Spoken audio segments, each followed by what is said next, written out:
Hello students, welcome to Study Center with Devrishi Bhardwaj.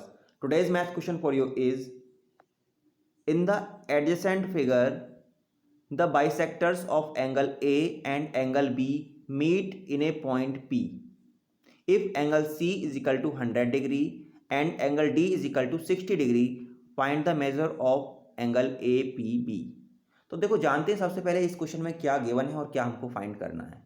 तो देखो क्या कहा गया है इसमें, in the adjacent figure, that means ये जो फिगर गिवन है इसके बारे में ये बात कर रहा है। इसमें कहा गया है the bisector of angle A and angle B meet in a point P. That means bisector का मीनिंग होता है बिल्कुल हाफ, ठीक है ना। बाई का मीनिंग होता है टू और सेक्टर का मीनिंग दैट मीन्स पार्ट्स करना। तो टू पार्ट्स में कर दिया है किसको, angle A and angle B को, दैट मीन्स हाफ कर दिया है। एंगल ए देखो ये है अभी तो, और एंगल बी ये है, ठीक है। तो अब इनका हाफ कर दिया, दैट मीन्स ये बीच वाली लाइन जो जा रही है ये दोनों तरफ इक्वल इक्वल पार्ट हो गए। और ऐसे ही यहाँ पर भी इस लाइन के आने से क्या हो गया, दोनों तरफ बी के टू पार्ट्स हो गए इक्वल इक्वल, ठीक है। बाइसेक्टर का दैट मीनिंग है बिल्कुल इक्वल करना है। तो इनका जब हम हाफ करते हैं एंगल ए का, तो ये लाइन गई, और बी का हाफ कर दिया तो ये लाइन गई। तो ये कहाँ पर मिलते हैं, ये पी पॉइंट पर मिलते हैं, ठीक है।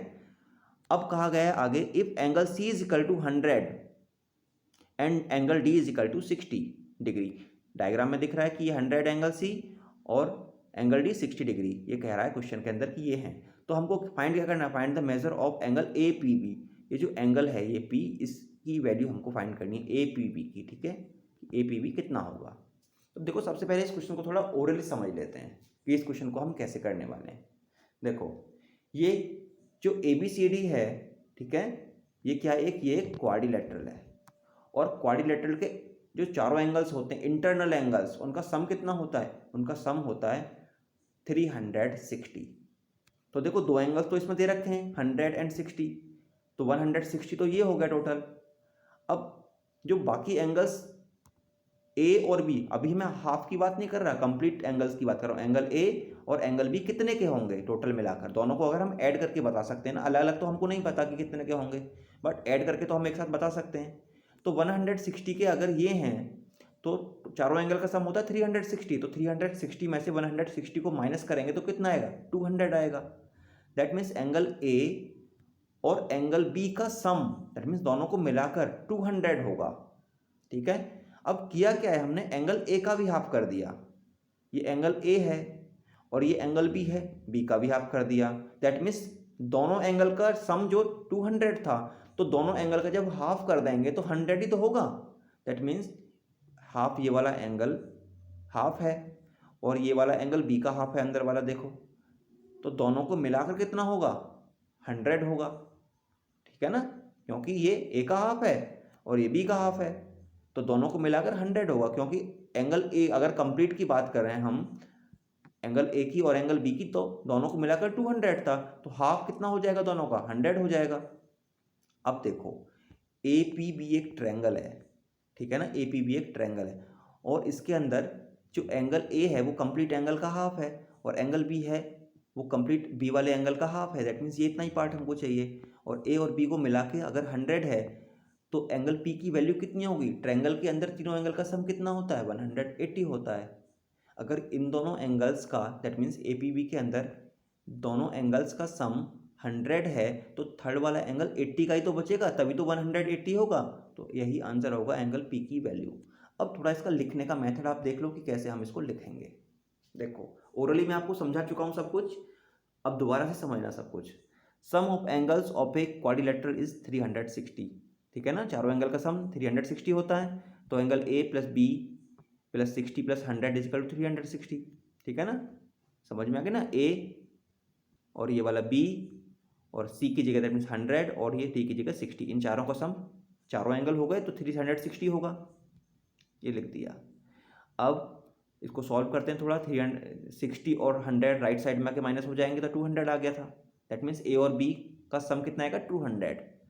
अब हम क्या करते हैं, हमको क्या करना है, ए का भी हाफ करना है और बी का भी हाफ करना है, और ये बस यही दोनों हैं, तो दैट मीन्स हम बोल सकते हैं दोनों का कंप्लीट का हाफ करना है। तो हमने दोनों का क्या कर दिया, हाफ कर दिया, 1/2 कर दिया। तो हम राइट में भी तो करेंगे 200 का हाफ, 200 का हाफ कितना हो जाएगा, 100 हो जाएगा। तो ये हो गया, ठीक है। That means a plus B upon 2 is equal to 100। अब देखो क्या करना है, अब हम देखते हैं ट्रायंगल को। Sum of the angles of a triangle is 180। Triangle का जो सम होता है, एंगल्स का सम होता है ट्रायंगल के अंदर, तो 180 होता है। तो ए पी बी तो एक ट्रायंगल है ना, ये देखो डायग्राम में, ए पी बी तो एक ट्रायंगल है, ठीक है। इसमें हम सॉल्व करते हैं। तो ए पी बी के अंदर क्या है, एंगल ए और एंगल बी जो हैं वो एक्चुअल में एंगल ए बाई टू और एंगल बी बाई टू इस मतलब हैं। जो ए है और बी है उसका एक्चुअली में हाफ ही है।